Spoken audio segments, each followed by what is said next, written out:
Hey, YouTube family and Facebook family.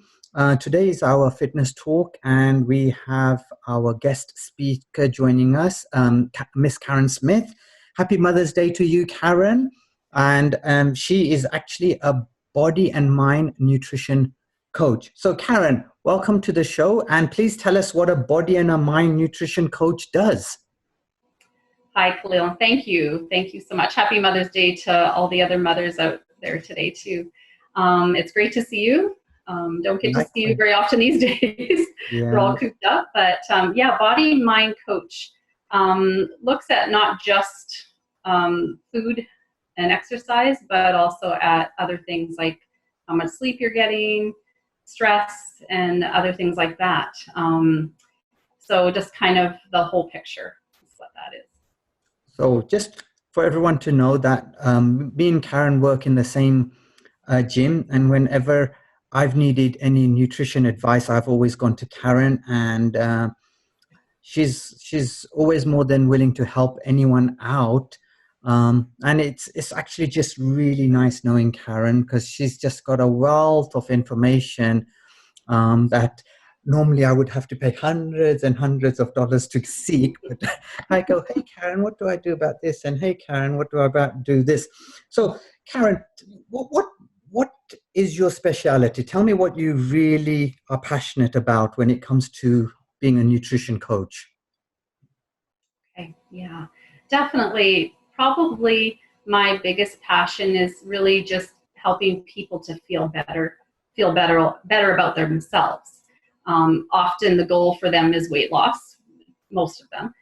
So of course we're working towards that, but really just feeling better, having more energy, being able to carry on with just daily tasks easier, and just live a better life because of it. Okay, so I know that it's us both being in the fitness industry, one of the big questions that always comes to us, and probably the number one question, is that I want to lose X number of pounds, or I want to do this, or I'm getting ready for a wedding, I'm getting ready for a holiday. And it's always usually based around weight loss. So if I came to you and said, Karen, I have a month, or I have 2 months, let's keep it realistic, I have 2 months and I want to lose 10 pounds, well, where would you start with me? Okay, yeah, absolutely. Probably the first thing I would do is talk to you about what you're eating. So get you to just provide me with what you eat in a day, what you're drinking. And then we would look also at the type of exercise that you're doing, and see if there's maybe some little changes that we need to make there. Probably starting with water. Water is a huge thing. A lot of people are dehydrated. That's a huge issue these days. So I would look at that first, get on top of that, and then start looking at what little changes we can make in their diet and in their movement every day.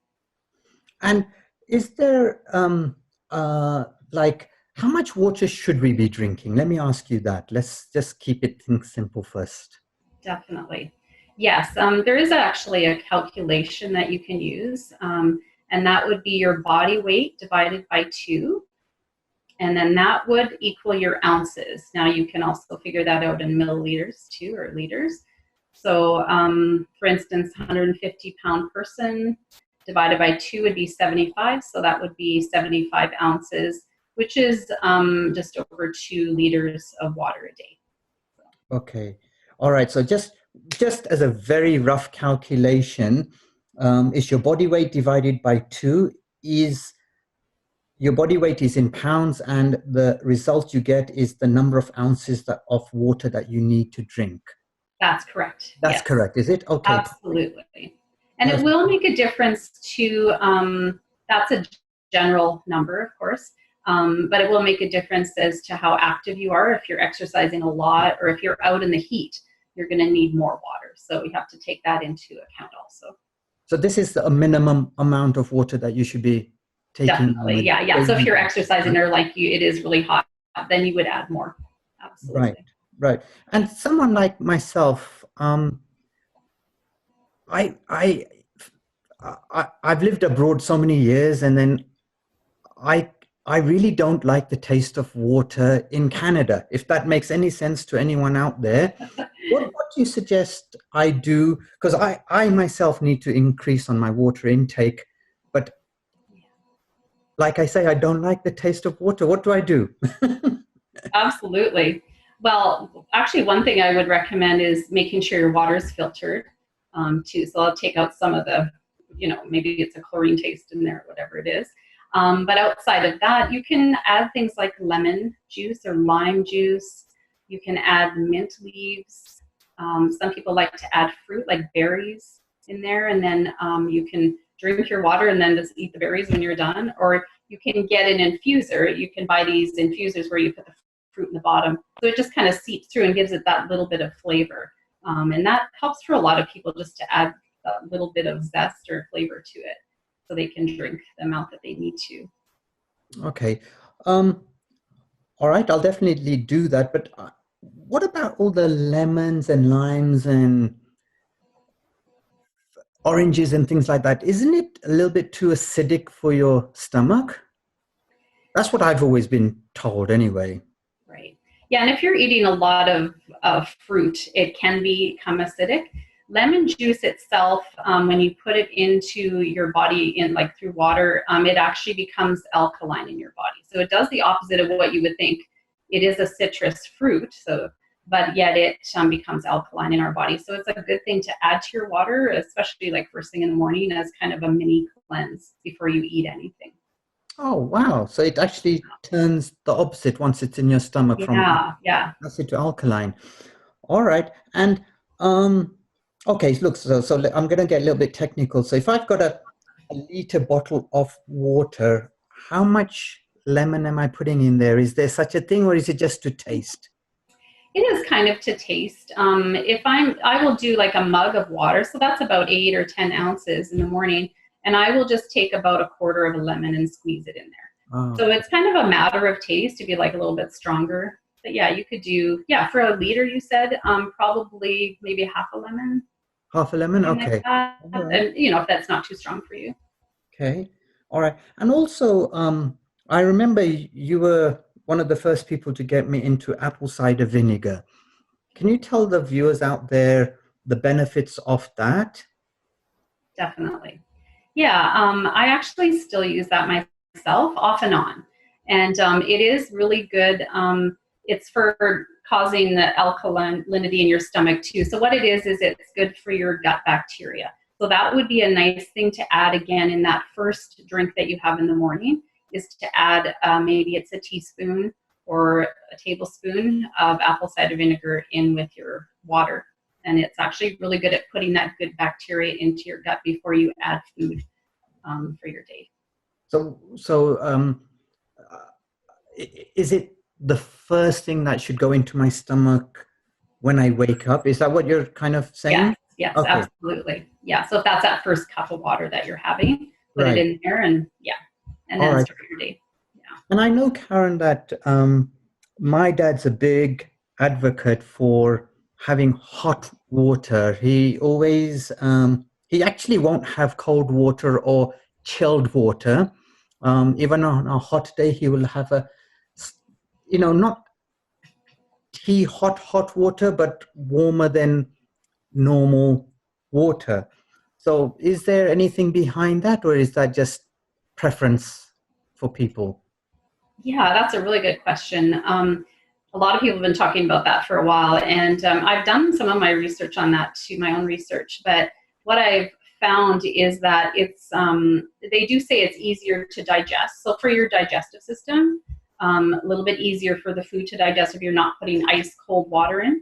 But outside of that, not really a lot of studies showing the dangers of having it too cold, right? Okay. So, but I think I find a lot of people find it more comfortable when it's not ice cold. So I think it honestly, in my opinion, it has something to do with our digestion for sure. So. Okay. All right. And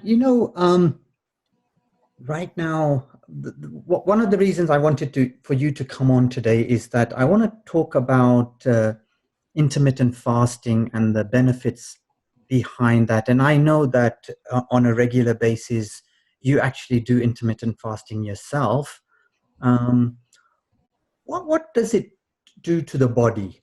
Just for someone who's never done intermittent fasting, what does it do to the body, and how it can help someone or not necessarily help someone? You know what I mean?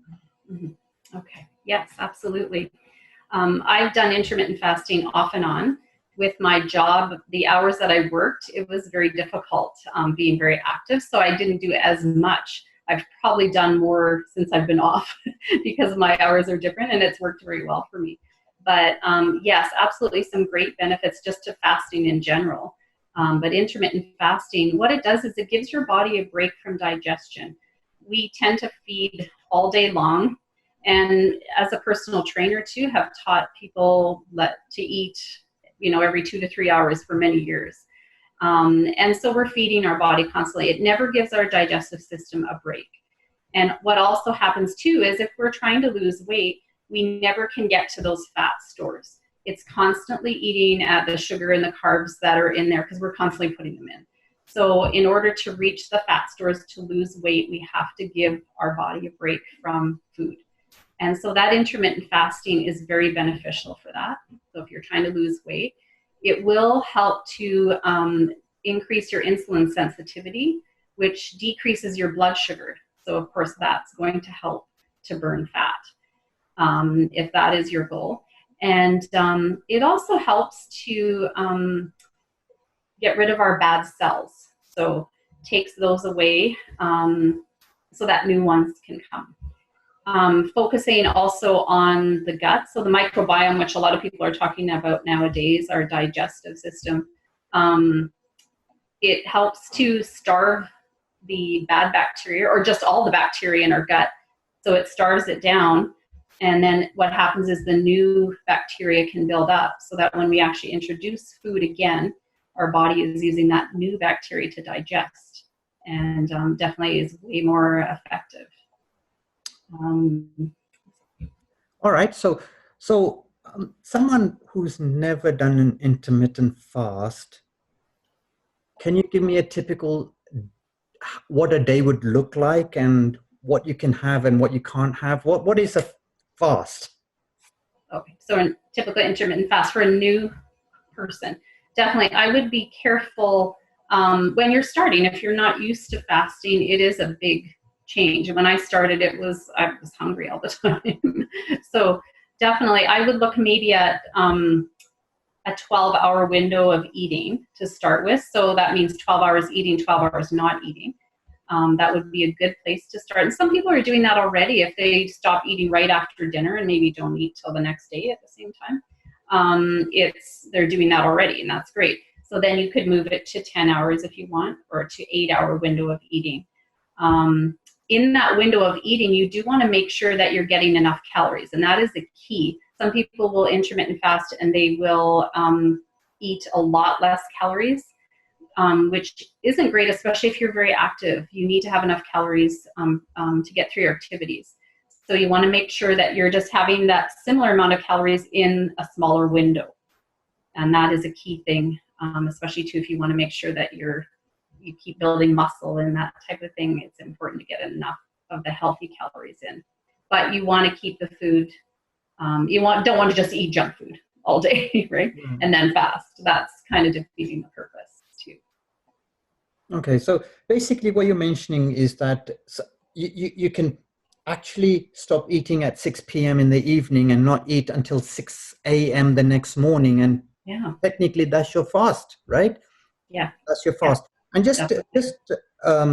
just to add on to that, that when you're doing intermittent fast, you are allowed water, right? Yes, absolutely. You're allowed water. If you're intermittent fasting, you mean during the 12-hour window? Yeah, yes. You can drink water. Absolutely. Okay. Water and anything else besides water? Tea? You could add, some people might do tea. They might want to do coffee, that kind of thing. But I would probably recommend that you're going to probably get the best results if you do just water. But what I would do is add some salt to the water. So some sea salt to the water. Because what that'll do, especially when you're starting, you need those electrolytes so you don't get dehydrated. So adding a pinch of sea salt to a liter of water, so the water that you're drinking, that's going to help you to carry through until the next time that you eat. So sea salt over Himalayan salt, same thing, different, or is there a Same difference? thing. You could, yeah, Himalayan is a type of sea salt, so absolutely you could use that too. Yeah. Okay, I want to go back to that point where you mentioned that it starts using your stored fats as energy. So it's a great way of actually trying to control your weight management there. Yes. But this was something I found out maybe a few days ago whilst I was looking into this, that not only is it burning or eating away your superficial fat, let's call it fat around your stomach and the undesirable areas, but not only that, it's actually burning the fat around your organs, around your liver and kidneys and things like that, which we don't see, but that's a huge, huge benefit to your overall health and well-being, right? Absolutely. Yeah, and that's the scary thing is too. We see, like you said, everything else, but we don't see that fat. We can't tell that it's there, and so it does absolutely. It's really important for that, and that would be one of the main reasons I would say that everyone should try it. Okay. And Karen, I remember when I started doing my intermittent fasts, I was coming to the gym, I was doing my exercises and I was doing the fasting.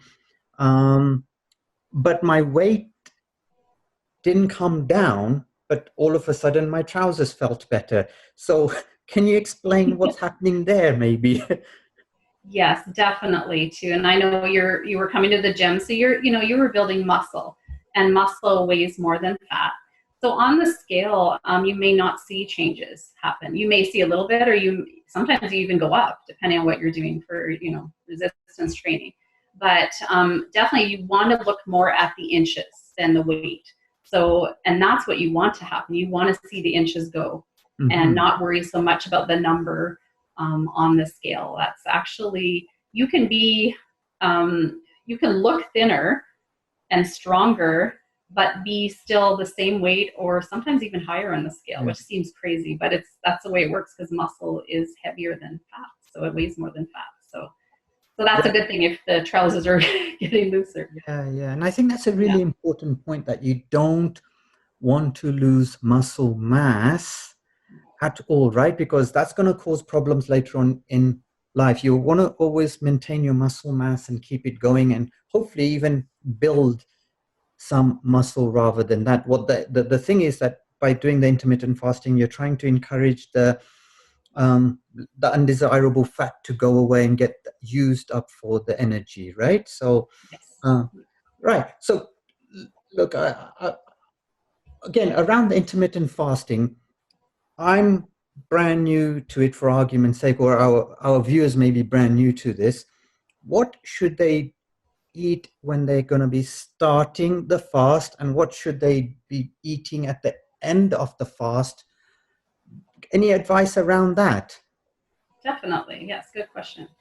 Um, I would recommend, you could eat almost anything you wanted to before the fast, but what I would recommend is probably trying to eat, getting rid of a little bit more of the sugar and the processed food, because if you go from that into a fast, it's going to be much harder because you're going to have those blood sugar drops and spikes and drops, and you're going to have more cravings. There's no doubt. So if you can focus on just some healthy food, lowering the sugar, that's going to make a big difference before the fast. Also, when you come off the fast, you want to start with something that's going to help, first of all, your gut. So if you're really new to this and you're going this period of time without eating, you're not used to that. So you want to introduce something that's going to be easily digested. So something that feeds your gut, so some probiotics, prebiotics, things like that. So fiber, fruits, vegetables, some type of fiber like chia, flaxseed, and then maybe some probiotic, whatever type of probiotic that you like, whether it's sauerkraut or it's like some apple cider vinegar or kimchi or yogurt, things like that would be a good thing to have at the beginning, and then you can go into some other foods after. Okay, so when you're Yeah. finishing your fast, you mentioned that we should have some fruit. Is Yeah. that what you said? With some probiotics. Mhm. And when you start your fast, what should you be doing? I missed that part. When you start the fast, before you start the fast, yes, absolutely. I would look at you can have just a regular meal. Like say you're going to stop eating at 6 or 7 p.m. You could have whatever your meal is, but keep it healthy. So you're not going to throw in a bunch of chocolate cake and stuff like that. You could do that, but it's going to be a little bit harder because you're going to have that sugar drop Mm-hmm. eventually, which happens when you have too much sugar. It'll just make it much more easy. And really, if your goal is to try to lose weight, we want to get rid of the sugar anyways, right? So, Right, right, yeah. right, right, So right. something just a nice balanced meal, healthy protein, fats, and carbohydrates, vegetables. Okay. All right. So just a good meal to start off with, and Yeah. something what we keep hearing in the gym, a clean meal in Clean it. relative Yeah. terms. And then when we come to break our fast, do it with a little bit of fruit and maybe some probiotics, and then just ease into a little bit of food. I know what happens to me is that when you fast all day, you actually think that, oh my God, I can't wait till my breaking fast. And you have all of these dishes prepared, ready for you to eat, eat, eat, eat, eat. And guess what? You can't really put all that food down, right? It's really hard, which is a good thing. But you want to also make sure that what you are going to be putting into your system, it's a good quality food, like, organic and, healthy stuff, because your stomach's kind of shrunk during the day. You don't want to bloat it out again. So put some good stuff in there. And again, that's one of the things that I learned from you, funny enough. So, oh, I think you're probably more of an expert on dry fasting than I am, for sure. well, But you've been doing this a lot longer than I have. So, so you know what I again. So here's an interesting fact for our viewers out there. People who are in the fitness industry, believe it or not, I and like Karen and like everyone else in our gym who is instructors, we spend on average about half an hour to an hour a day researching material, new forms of exercise, new types of food, da di da di da. It goes on and on and on. So it's so important that when this COVID thing finally goes away and we are getting back to the gym, you set yourself some targets and go and see a professional. Actually go and see a professional to say, look, these are my goals. What do I do to get there?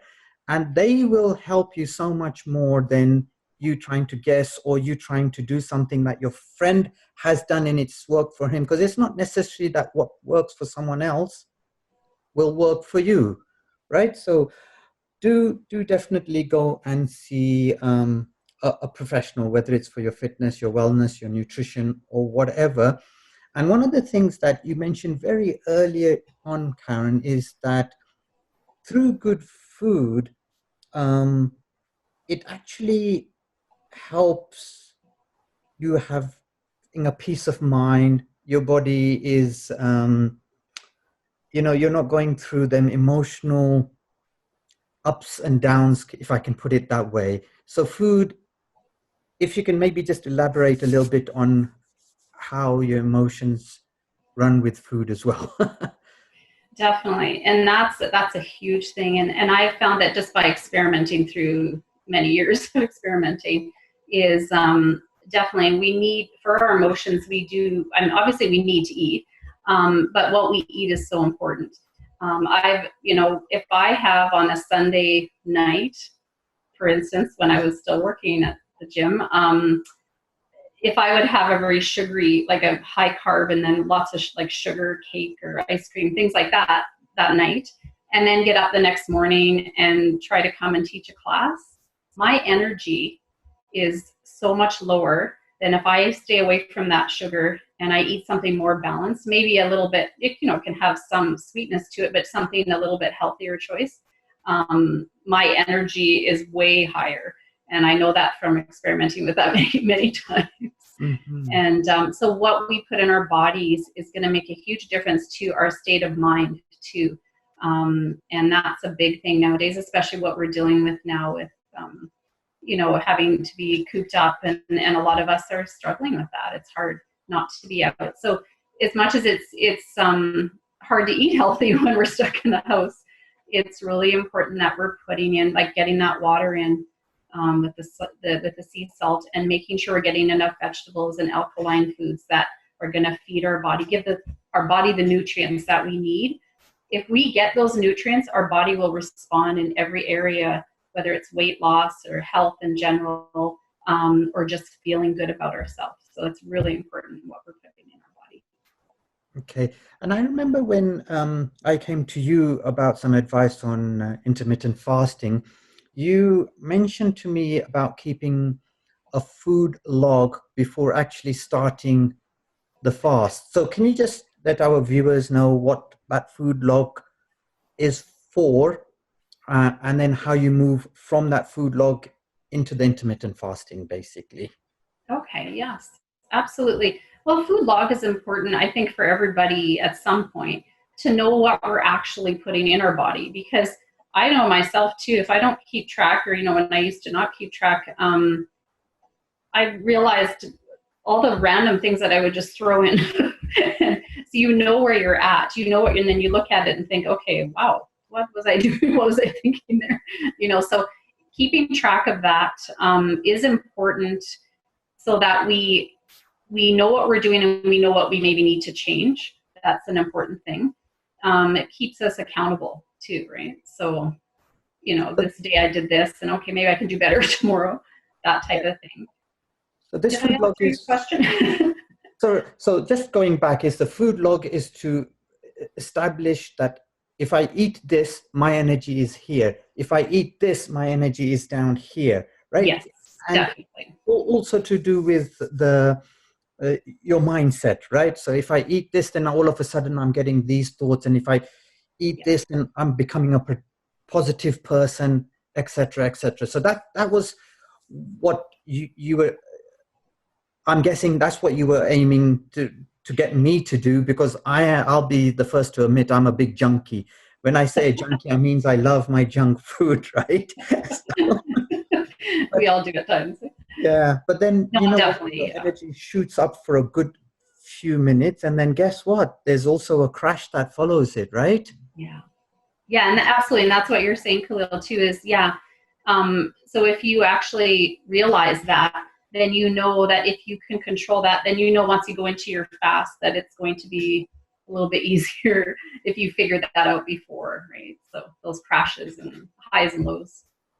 So Karen, if I put something in my stomach right now, um, after how long, when I'm doing my food log, okay? So if I've said I've eaten an apple, I've had some peanut butter, I've had this, and 20 minutes later, am I feeling this energy, or my up or my down, or is it 1 hour later, 4 hours later? Is there like a no? There's no time frame in there, is there? Not so much, but there's, when I started adding in, doing like, say, a smoothie in the morning where I would put some healthy greens and fruit, a little bit of fruit and fiber in there, I did find that my energy, I noticed quite substantially within about an hour.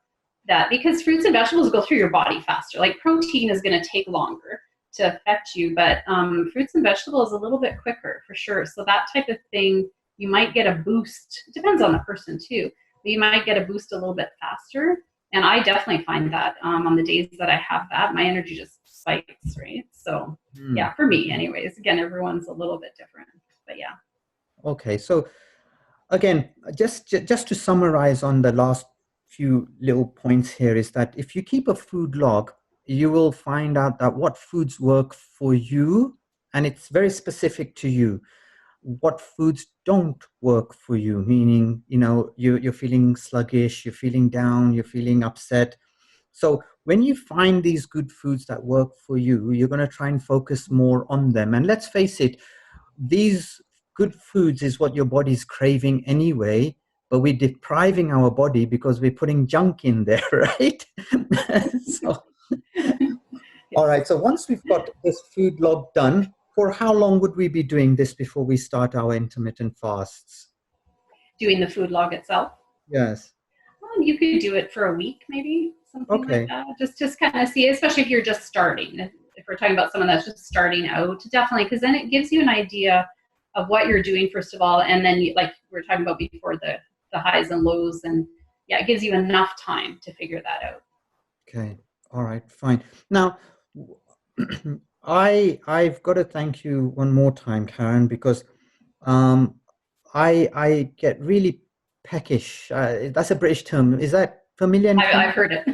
Peckish Yeah. means that you get all of a sudden you really get hungry, and whatever you see, you want to put down. So if it happens to be a Mars bar or a marathon or whatever, you just want to put it down. But you gave me a recipe of these oat balls. You sent it to me on email one time, and if you don't mind, I would really like to share this with our audience. Yes, um, you got it. I sent it to you, right? yes, you did, you Good, did. good. And Okay. the good thing about them is that when I'm feeling these peckish moments where I'm so hungry I just want to put anything down that I see, these oat balls are so good for you, and guess what, they actually keep you full for a very long time. So I'm going to definitely put the link in the description below about your recipe, and I hope you don't mind me sharing that with everyone. Not at all. Please feel free. And honestly, though the recipe that I make is very basic, so you can add other things in. You can add other nuts, seeds, berries if you want, things like that. But it's pretty basic. But yeah, you're right. A couple of those, and it does curb your appetite, right? So. Yeah, Mhm. because Karen knows I'm a chocoholic, so she even made this recipe for me where I could have some chocolate bits in there, right? But she did say dark Yes. chocolate, but I haven't told her that what chocolate I'm putting in there. Oh, you're gonna keep that a secret, are you? Yeah. It's okay. It took me a long time to go from milk chocolate to dark chocolate, so it was a process. Yeah, it's like the first time I ever had coffee, I was thinking, why would anyone possibly drink coffee? It's disgusting. But, the number one drink True, true. in the Takes world, hey, time. between tea and coffee. So anyway, look, Karen, I really, really want to thank you so much for taking the time out today on a Mother's Day to give us a little insight into intermittent fasting and a little bit of nutrition. And hopefully, if you don't mind, we would like to bring you back very soon to talk more depth into nutrition and Sure. maybe what we can do to substitute this for this for this kind of thing, So again, I really want to thank you so much. And if our viewers has any questions whatsoever, please put them down and I will make sure that they get to Karen, and then thereafter we will get them answered to you directly. So Karen, one more thing, I believe this Tuesday you're starting a webinar, aren't you? Actually, it's Thursday, May 21st. Oh, beg your pardon. So That's Thursday, okay. No, it's all right. May 21st. And can you just let our viewers know what this webinar is about, and if they wanted to join, how they go about doing it? For sure, for sure. Basically, it's going to talk about things like hydration and weight loss. We're going to be discussing our energy levels, our stress levels, and also just how to kind of live a balanced life. And so it's going to be kind of an introduction. And so, yeah, it'll be 1 hour long from 11 a.m. to 12 p.m. Thursday, May 21st. Okay. Yeah, you can check me out on Instagram or on Facebook, and there's more details there. And I'll put the links down below Okay. for how to get hold of Karen as well. So again, I want to thank you, Karen, and for our viewers. I hope it's beneficial to everyone, and hopefully we will see you next week for another fitness talk. You Sounds everyone have a awesome. great day, and Karen, you too. You have a wonderful day, and all Thank the you. best with your kids and all the mothers out there. Happy Mother's Day. Thank you. You too, Khalil. Have a great day. Bye.